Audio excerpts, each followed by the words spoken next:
Hello அண்டர்ஸ், welcome back to your channel. இந்த வீடியோவில் என்ன பார்க்க போகிறோன்னு பார்த்தீங்கன்னா, ரொம்ப பேர் கமெண்ட் பண்ணுறாங்க, கேட்குறதுலாம் வந்துட்டா ஒரு 10 நிமிஷம் தான் கேட்குறாங்க.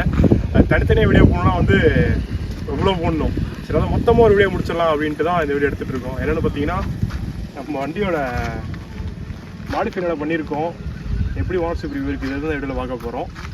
ஸ்டேட்டஸ் வாங்க எப்படி இருக்கு.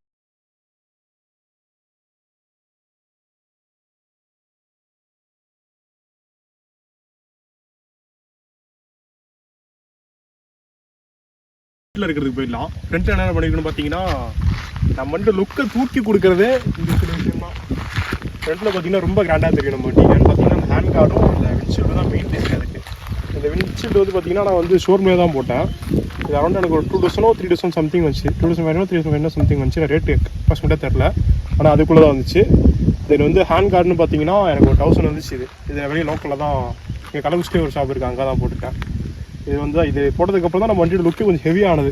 மெயின் ரீசன் இது ரெண்டு தான். தென் அடுத்த மாடிஃபை என்னன்னு பார்த்தீங்கன்னா, நம்ம எக்ஸாஸ்ட் ரெட்ரோஸ்ட் தான் போட்டிருக்கோம். இது அரௌண்ட் எனக்கு ஒரு 10K வந்துச்சு இந்த எக்ஸாஸ்ட் மட்டும். இது எப்படின்னா எங்கள் அடியில் ஒரு கேத்தலிட்டி கொண்டு இருக்கும், அதை எடுத்துகிட்டு ஃபுல் பைப்பு இன்ஜின்லேருந்து ஸ்ட்ரெயிட்டாக ஒரு பைப் வந்துடும், அவ்வளோதான். இது அரௌண்ட் எனக்கு ஒரு 10,000 வந்துச்சு இந்த எக்ஸாஸ்ட்டு. ப்ளஸ் அடுத்து என்னென்னு பார்த்தீங்கன்னா, இந்த ப்ரோடிஸ்க்கு தான். ப்ரோடிஸ்க்கு வந்து பார்த்தீங்கன்னா அரௌண்ட் ஒரு 800 or 900 சம்திங் தான் வந்துச்சு. ஃப்ரண்ட்லேயும் வாங்கியிருந்தேன், ஆனால் ஃப்ரண்ட்டில் போடல. எனக்கு அது ஒரு மாதிரி நல்லா இல்லை, இதோட விட்டேன். சரி நான் அப்படியே இருக்கட்டும் அப்படின்னு இதுவே கூட ரிமூவ் பண்ணலான்ட்டு இருக்கேன். ஏன்னா மைலேஜ் பார்க்குற மாதிரி இருக்குது கொஞ்சம் எனக்கு, ஆனால் இதுவே கூட ரிமூவ் பண்ணலான்ட்டு இருக்கேன். அந்த அடுத்து என்னென்னு பார்த்தீங்கன்னா, நான் இப்போ எடுத்துட்டேன், ஆனால் அந்த வீடியோ நான் லாஸ்ட்டில் வந்து நான் உங்களுக்கு இது பண்ணுறேன். இப்போ நான் எடுத்துட்டேன், ஆனால் இதுக்கு முன்னாடி வந்து பார்த்தீங்கன்னா நம்பர் பிளேட் வந்து ஹார்லி டைப்பில் வந்து சைடில் வச்சுருந்தேன். நம்பர் பிளேட்டு சைடில் இருந்துச்சு. இப்போ நம்ம எடுத்தாச்சு. அது அப்போ கொஞ்சம் கிரிஞ்சித்தனமாக பண்ணுறோம், ரொம்ப கிரிஞ்சாக மட்டும்தான். அப்போ வந்து நம்பர் பிளேட் சைடில் வச்சுருந்தேன். இப்போ அதனால் வந்து கிட்டோனா அப்போ வந்து பார்த்தீங்கன்னா இங்கே இண்டிகேட்டர் சிஸ்டம், அதனால் இங்கே ஒரு ஹோல் போட்டிருக்கேன். நம்மளுக்கு இங்கே ஒரு ஹோல் இருக்கும், அப்புறம் இங்கே ஒரு ஹோல் இருக்கும், அதில் இங்கே ஒரு ஹோல் இருக்கும். இந்த இதில் வந்து இது கனெக்ட் ஆகிருக்கும், அது தெரிஞ்சிக்கலாம். இங்கே மட்டும் ஹோல் இருக்கும், இண்டிகேட்டர்ஸ் அங்கே தான் ஹோல் இருக்கும். ஆனால் இப்போ வந்து நம்ம பண்ணி நார்மலாக தான் நம்ம இப்போ கரெக்டாக வச்சுருக்கோம் நம்மகிட்ட. இப்போ அவ்வளோ மாடிஃபைன்னு பார்த்தீங்கன்னா இப்போதைக்கு நம்ம பிளாக் காஸ்ட் இவ்வளோ தான் பண்ணியிருக்கோம், வேறு எதுவும் பண்ணல. அடுத்து ஸ்டிக்கரிங் ஒர்க்ஸ் என்னென்னு பார்க்கலாம். அந்த ஸ்டிக்கரிங்னா பார்த்தீங்கன்னா நான் ஃபஸ்ட்டு பண்ணதுன்னா இது தான். வண்டியில் நம்ம insta ID petrol hunter 350, petrol _Hunter_ 350 இதுதான் நம்ம இன்ஸ்டா டிப். ரெண்டுக்குமே இதுதான் நம்ம ஐடி. புதுசாக இருப்பாங்க மறக்காம சப்ஸ்கிரைப் பண்ணி வச்சுக்கோங்க, அந்த இன்ஸ்டாலே ஃபாலோ பண்ணிக்கோங்க. நெக்ஸ்ட் ஐடி வாங்க. அடுத்து நம்ம விண்ட்ஷீல்டில் பார்த்தீங்கன்னா நம்ம மோட்டோ விளாக் பண்ணும்போது கவர் ஆகணுன்றதுக்காக இங்கே நம்ம யூடியூப் ஐடி போட்டிருக்கோம். அடுத்து வந்து ஸ்டிக்கர் கிடையாது, சும்மா வந்து நான் ஒன்று வாங்கி ஓட்டினேன், பிக் பாய் டைஸ்னு, அவ்வளோதான். இது ரெண்டு பண்ணியிருக்கோம். இப்போ ஃப்ரண்ட்டில் வந்தீங்கன்னா இங்கே டிஸ்காய் கேண்டில் வந்து பார்த்தீங்கன்னா நம்ம பேட்மேன் ஸ்டிக்கரிங் பண்ணியிருப்போம், அதுதான் தெரியும். இப்போ வந்து அது வின்ச்சில் இது ஹேண்ட் கார்டனால மறைக்குது, இங்கே ஒரு பேட்மேன் சிம் பண்ணியிருப்போம். தென் வந்து இந்த ஹேண்ட் கார்டு ரொம்ப மொட்டையாக இருந்துச்சுங்க, ரொம்ப ஒரு மாதிரி ரொம்ப இதாக இருந்துச்சு, அது லுக்காக தெரில. அதனால் ஒரு டபுள் லைன் மட்டும் இதில் போட்டேன். அது டபுள் லைன் மட்டும் 2 ஹேண்ட் கார்ட்லேயும் இப்படி போட்டிருக்கேன், டபுள் லைனு.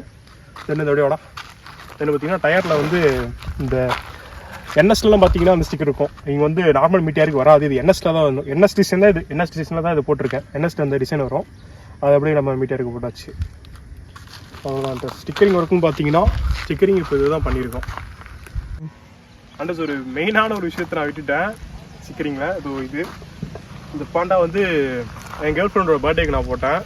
உங்களுக்கு பாண்டானா பிடிக்கும், அதனால் வந்து பர்த்டேக்கு வந்து இதை நான் போட்டேன். இது வந்து சொல்ல மறந்துட்டேன். அப்புறம் இந்த வீடியோவை பார்த்தானா அப்புறம் நான் முடிஞ்சு இதே முடிஞ்சு என்னடா சொல்ல போயிட்டுன்ட்டு அதான் சொல்கிறேன். இந்த ஃபோன் வந்து நான் அவளுக்காக போட்டேன். ஓகேவா. நெக்ஸ்ட்டு இப்போ மெயின் கட்டத்துக்கு வந்திருக்கோம். 3.5 years ஆஃப் ஓனர்ஷிப் ரிவ்யூ இப்போ. அண்டர்ஸ் இந்த நம்ம பிளாக் கார்ஸ் எடுத்து நான் கரெக்டாக வந்து December 2, 2020 எடுத்தேன். கரெக்டாக 3 years 7 months 6 months கிட்ட ஆகுது. ஓகேவா. என்ன சொல்கிறது, எனக்கு அதுக்கு முன்னாடி வரையுமே ஒரு மாதிரி சைக்காக சுற்றிக்கிட்டு இருந்தேன். இவன் வந்ததுக்கப்புறம் தான் லைஃபே சேஞ்ச் ஆனது. நிஜமாகவே வந்து ஒரு லைஃப் சேஞ்சிங்னா இவன் வந்ததுக்கப்புறம் தான் எனக்கு. அதுக்கு முன்னாடி வரையுமே ஒரு இதாக தான் இருந்தேன். வந்ததுக்கப்புறம் தான் லைஃப்பும் சேஞ்ச் ஆச்சு. கொஞ்சம் பொறுப்பானேன், கொஞ்சம் நம்மளே ஏதோ பண்ணணும், நம்மளும் ஏதாவது பண்ண முடியும், நமக்கும் யாருக்கும் பண்ணி காமிக்கணும் அப்படின்றதுக்காக யூடியூப் ஸ்டார்ட் பண்ணி என் கூட இவ்வளோ ஜாலி பண்ணிட்டு வந்திருக்கா. என்னை கஷ்டப்படுத்தாத ஒன்றே தான் என் பைக் மட்டும்தான் என்னை கஷ்டப்பட்டது கிடையாது வரையும். ஸோ அதனால் நான் எப்படி இருக்குது, இதோட மீட்டியரோட எக்ஸ்பென்ஸ் எப்படி இருக்கும் என்னன்றதெல்லாம் உங்களுக்கு நான் சொல்கிறேன். அண்ட் மெயினாக சீட்டுன்னு பார்த்துக்கிட்டிங்கன்னா மீட்டியர் பொறுத்தவரைக்கும் சிங்கிள் பர்சன் போகிறதுக்கு சூப்பரான டூரரு. சிங்கிள் பர்சன் போகிறதுக்கு சூப்பராக இருக்கும். இங்கே லக்கேஜ் கூட நீங்கள் கேரி பண்ணிக்கலாம், இல்லை தனியாக கூட லக்கேஜ் கேரி போட்டுக்கலாம். அது இல்லாமல் சிங்கிளாக போனீங்கன்னா பெஸ்ட்டு. ஏன்னா இது வந்து பேக்கில் வந்து வந்து இங்கே பின்னாடியே இருக்கும். அதனால் 2 பேர் உட்காந்து கம்ஃபர்ட்டாக இருக்காது. நிஜமாக சொல்லணும்னா எவ்வளோ ரைட் பண்ணுறேன் நான் நல்லா தெரியும், கம்ஃபர்ட்டாக இருக்காது. சிங்கிள் பர்சன் போகிறதுக்கு மட்டும் தான் சூப்பராக இருக்கும். சரிங்களா? டூர் எடுத்து சிங்கிளாக போவீங்கன்னா பெஸ்ட்டு வெஹிக்கிள் சொல்லுவேன். எனக்கு வந்து எவ்வளோ லாங் போனாலும் தெரிஞ்சிக்காது. ஏன்னா ஒரு 300 கிலோமீட்டர் தாண்டா தான் கொஞ்சமாச்சும் இதாகும். அதுலேயுமே ஸ்மூத்தாக போயிட்டுருக்கும். க்ரூசர் பெஸ்ட்டு க்ரூசர்னால் மீட்டர் தான் சொல்லுவேன். அடுத்து என்னென்னு பார்த்தீங்கன்னா வைப்ரேஷன் கிடையாது. ராயல் என்ஃபீல்டாக வைப்ரேஷன் இருக்காது. இப்போ ஜேசிடி சீசனால வைப்ரேஷன் கிடையாது சுத்தமாக.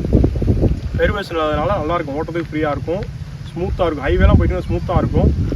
ப்ளஸ் நான் ஒரு பெரிய மிஸ்டேக் என்ன பண்ணேன்னு கேட்டிங்கன்னா, நான் வந்து சைலன்சரை மாற்றினதுனால வைப்ரேஷன் வரும். ஆனால் ஒன்று கிளியராக சொல்லிடுறேன், நீங்கள் வந்து இப்போ எக்ஸாஸ்ட் மாற்ற போகிறீங்க அப்படின்னா கண்டிப்பாக வைப்ரேஷன் ஆகும் வண்டியில்.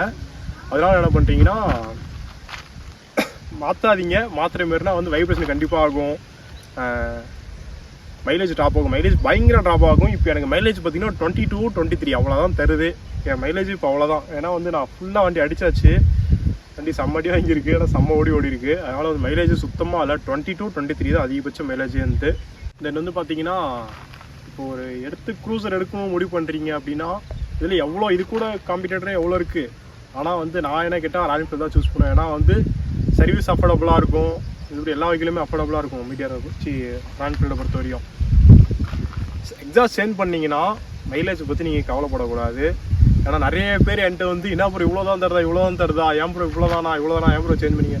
எனக்கு தெரிஞ்சா சேஞ்ச் பண்ணி எக்ஸாஸ்ட் சேஞ்ச் பண்ணால் கண்டிப்பாக மைலேஜ் ஆகும், நல்லா தெரியும். தெரிஞ்சா சேஞ்ச் பண்ணேன். ஆனால் நீங்கள் வந்து சேஞ்ச் பண்ணிட்டு அப்புறம் நீங்கள் அவசரப்படக்கூடாது. சேஞ்ச் பண்ணிட்டீங்கன்னா மைலேஜ் பற்றி நீங்கள் கவலையே படக்கூடாது. என்ன கிடைச்சாலும் ஓகே அப்படின்னு தான் இருக்கணும்.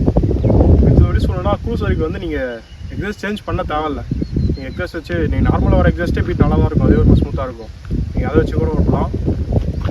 இல்லை எக்ஸ்ட்ரா எனக்கு சவுண்டு வேணும், அதுக்கு தான் அந்த பைக்கை வாங்குறேன், ராயல் சவுண்டுக்கு தான் வாங்குறேன் அப்படின்னா பார்த்துங்க. ட்ராப் ஆகும், இப்படியே சொல்கிறேன் ட்ராப் ஆகும். பிளாக் ஹார்ஸ் எவ்வளோ தூரம் ஓடிக்குன்னு பார்த்தீங்கன்னா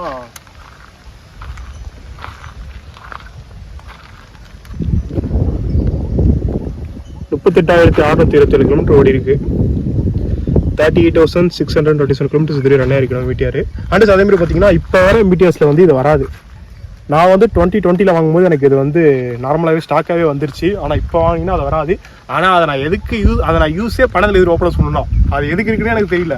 அது யூஸ் பண்ணுறதில்ல. அது இப்போ நம்ம மொபைல் ஃபோட்டோ யூஸ் பண்ணுறதுனால மொபைல் இருந்தால் அது பின்னாடி எனக்கு கவர் ஆகுறதுனால அப்படியே விட்டு அதை யூஸும் பண்ணதில்லை. ஆனால் வந்து நிறைய பின்னாடி இருங்க, அது நீங்கள் வச்சிங்களா வருவோன்ட்டு.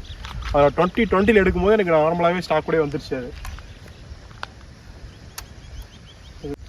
ஆனால் இதுதான் நான் சொல்லணும்னு நினச்சது. ரைடிங் ஸ்பேஸ் நான் சொல்லியிருக்கேன். இதுக்கு மீறி வாங்காத உங்கள் இருப்போம். அதுக்கப்புறமேட்டு இது கூட காம்படிட்டர் எவ்வளோ வண்டி இருக்குது, இது மட்டும் இல்லை எவ்வளோ வண்டி இருக்குது, எல்லாத்துலேயுமே வந்துருச்சு இப்போது. ஆனால் என்னை பொறுத்தவரையும் ராயல்னா கொஞ்சம் அஃபோர்டபுளாக இருக்கும். ஓகே, க்ரூசருக்கு பெஸ்ட்டுனா மீட்டர் சொல்ல. இப்போ மீட்டரில் 650 வந்துருக்கு. 650 கூட ட்ரை பண்ணி பார்க்கலாம். அதனால் ரொம்ப காஸ்ட்டு, மைலேஜ் கம்மியாக இருக்கும்.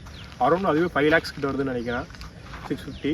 இது நான் வாங்கும் போது பார்த்தீங்கன்னா 220 தான். 2,20,000 இவ்வளோதான்.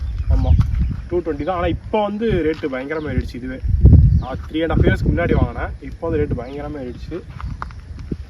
அவ்வளோ ஆனால் எனக்கு இப்போது நெக்ஸ்ட் வண்டி நான் ஜம்ப் ஆகணும்னா எனக்கு வந்து இப்போது ஸ்பீட் தேவையில்லை. எனக்கு ஸ்பீடு ஓட்டி ஃபுல்லாக சலிச்சிச்சு. எனக்கு ஸ்பீட் தேவையில்லை. எனக்கு வந்து ஒரு பெஸ்ட்டு இதுனால் வந்து நான் இப்போ அடுத்து சூஸ் பண்ணுறது பார்த்தீங்கன்னா BMW GS 310. இதுதான் இப்போதைக்கு நான் சூஸில் வச்சுருக்கேன். நெக்ஸ்ட்டு ஜம்ப் ஆகணும்னா நான் அடுத்து அதுக்கு மட்டும் தான் ஆகுவேன். அது இது வேறு கேட்ட ஆஃப் ரோடு அடிக்கடி எங்கள் ரோட்டில். அது நீ நீ இல்லைனாலும் நீ இருந்தாலும் அவளை வாங்குவேன் தான் சொல்ல. நீ ஒன்றை தள்ளி விட்ட மாட்டேன்னு சொல்ல. நான் பிளாக் கார்ஸை வச்சுட்டு தான் நான் வந்து வேறு பைக் வாங்குவேன். இவளை விற்க மாட்டேன், சேலும் பண்ண மாட்டேன், எதுவும் பண்ண மாட்டேன், வச்சுருப்பேன். வேறு பைக் ஜம்ப் ஆகும்னா நான் BMW GS 310 தான் அடுத்து போகலான்னு இருக்கேன். அதை பற்றி உங்கள் ஒப்பீனியன் என்னென்னு மறக்காமல் கமெண்ட் பண்ணுங்க அண்டர்ஸ். சரி அண்டர்ஸ், என்னோட ரிவ்யூ நான் கொடுத்துருக்கேன். இந்த வீடியோ உங்களுக்கு பிடிச்சிருக்குன்னு நினைக்கிறேன். நம்ம சேனல் புதுசாக போய் மறக்காம சப்ஸ்கிரைப் பண்ணி வச்சுக்கோங்க. பெல்லைக்கன் தட்டி ஆள் போட்டுக்கோங்க. அப்போ தான் நோட்டிஃபிகேஷன் வரும். சரி அண்டர்ஸ், நெக்ஸ்ட் வாக்கில் பார்க்கலாம்.